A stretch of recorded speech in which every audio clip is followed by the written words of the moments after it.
All right, let's continue with this now. The burning of the trucks has raised questions about the country's crime intelligence, or rather, its lack thereof. Joining us now via Zoom to discuss this further is a former military intelligence analyst, Professor Anthony Turton. Prof, thank you so much for your time this afternoon. Well, questions have again been raised just about where exactly our intelligence is failing when it comes to gathering and analyzing intelligence, especially when it comes to a possible threat to the country's infrastructure or its people. So my question to you is just how effective is South Africa's intelligence in the law enforcement fraternity, especially?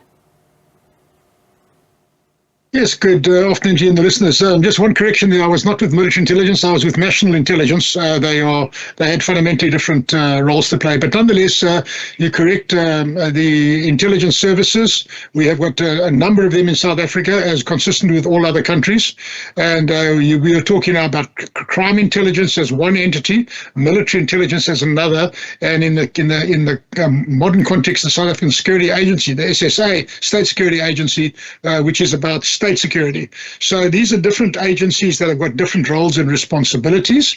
When we're talking about crime intelligence has always been fraught from the 1980s onwards, from the Holmes Commission of Inquiry, the Goldstone Commission of Inquiry. It's never really recovered, to be honest with you, in our democratic dispensation. It's never been fully functional.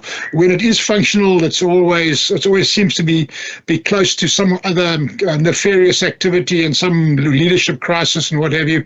So, the long and the short of it is that we are facing a very serious threat in South Africa today with this torching of the trucks. We know from past experience that this was a prelude to the uprising that happened in KZN, I think it was 2021, if my memory serves me correctly.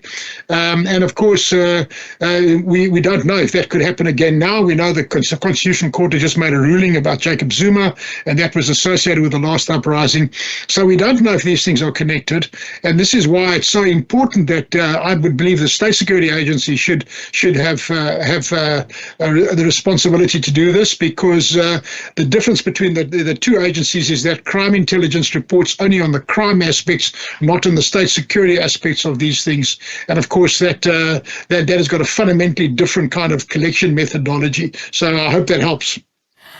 At the same time, the police minister, Betty Cele, is saying that these truck incidents that we're seeing recently now are not actually related to the July 2021 unrest, which is very interesting considering, as you say, we don't really know at this point in time what really is behind these attacks. And what is of concern is that these truck attacks, as we hear from the Road Freight Association and other entities, is that they've been going on for over 5 years now.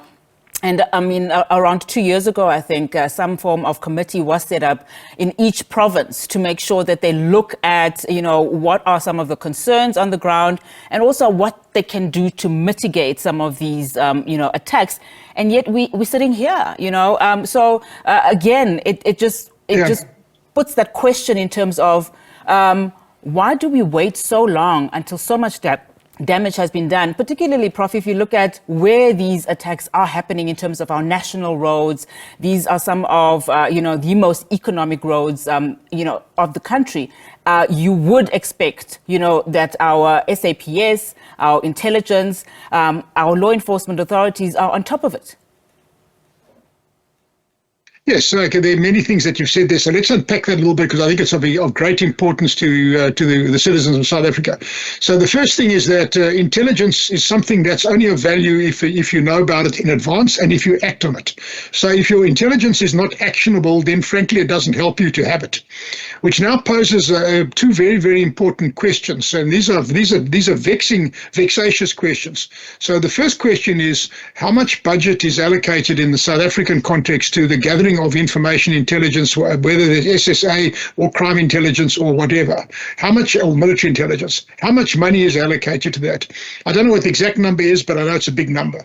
So in other words, the first question that arises now is, if we are allocating so much taxpayer money to the process of intelligence gathering and we are not getting actionable intelligence, then something is not right somewhere. Who is going to be held accountable? That's the one question. The second alternative, which is even more horrible than the first alternative, is if if any of the intelligence structures are aware of these things but fail to report them, that is entirely another animal, because now we're talking about possible protection or possible involvement in political activities and what have you of that nature. Now, we don't know what it is, and I'm not making that accusation here, but I'm just saying that poses an equally unpleasant scenario. So we have two unpleasant scenarios here. The one unpleasant scenario is that the significant amount of taxpayers' money being allocated to intelligence gathering functions. Why are we not getting the intelligence in advance? Why is this thing festering and getting worse? That's the first question. In other words, our taxpayers' money is not being well spent.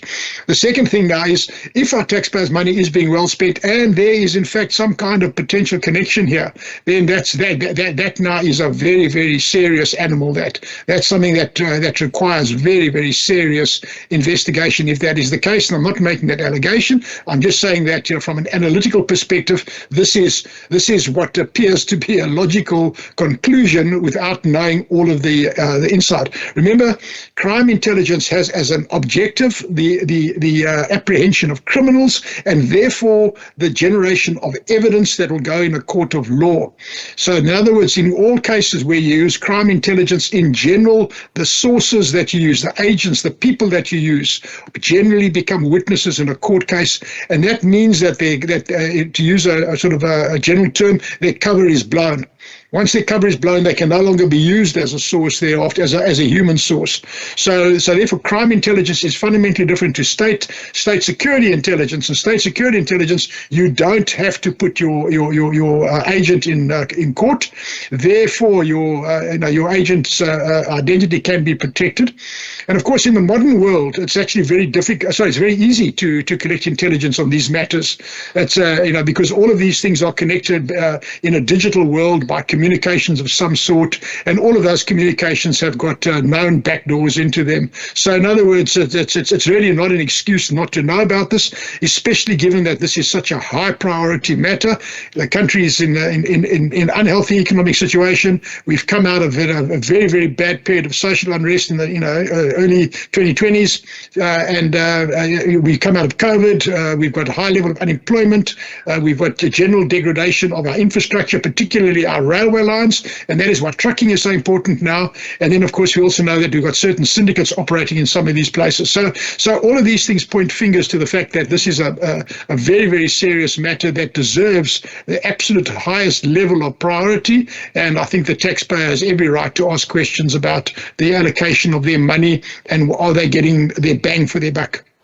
Prof, just as we wrap this conversation, of course, we've seen some developments in this case. To what extent then does the arrest, in this case, we have 5 people that have been arrested, and also the deployment of the SANDF, prevent some form of regrouping, or as you say, the cooling down of the syndicate from operating again? I mean, we don't actually know if this will be one of those successful convictions, because since the July 2021 unrest, there's been very little movement in as far as arrests are concerned. Yeah, you see, from an analytical perspective, you must appreciate I don't have sight of all of the confidential data that they have, so I'm just going on pure logic now. But from an analytical perspective, there are many things that one can do before you make an arrest. And the one thing is you do a trends analysis. You see, is there a trend going on here now? Are they happening in particular areas? Are they happening at particular times and particular places? Are they targeting particular types of vehicle? What is the intention of the disruption? Is it for theft? In other words, are they hijacking the goods? Are they stealing the goods? Or is it for political purpose? And I mean, all of this is actually very, very valuable intelligence. You don't need to have an agent in place to do that kind of analytical work. And then once you start doing that, that's called target analysis. Once you get that target analysis done, you start understanding what it is that you're dealing with. Then you start focusing specifically on these areas. And for example, if there is a commission of a crime, so let's say in a certain area, a certain hotspot, or along a certain highway, then in all probability those criminals are using cell phone towers to communicate. There will be communication between people, and then it's very simple to get into the cell phone towers and just start monitoring the calls, start seeing who contacts who. That's very sort of dead standard kind of modern practice. There is nothing sensitive or secretive about that. So it just requires some technical capability, and it requires some leadership and a clear decision to actually prioritize this. So it's not from an operational perspective. It's not a technically complex operation to run. Prof, thank you so much for your time. Really do appreciate your analysis this afternoon. Professor Anthony Turton, their National Intelligence Analyst.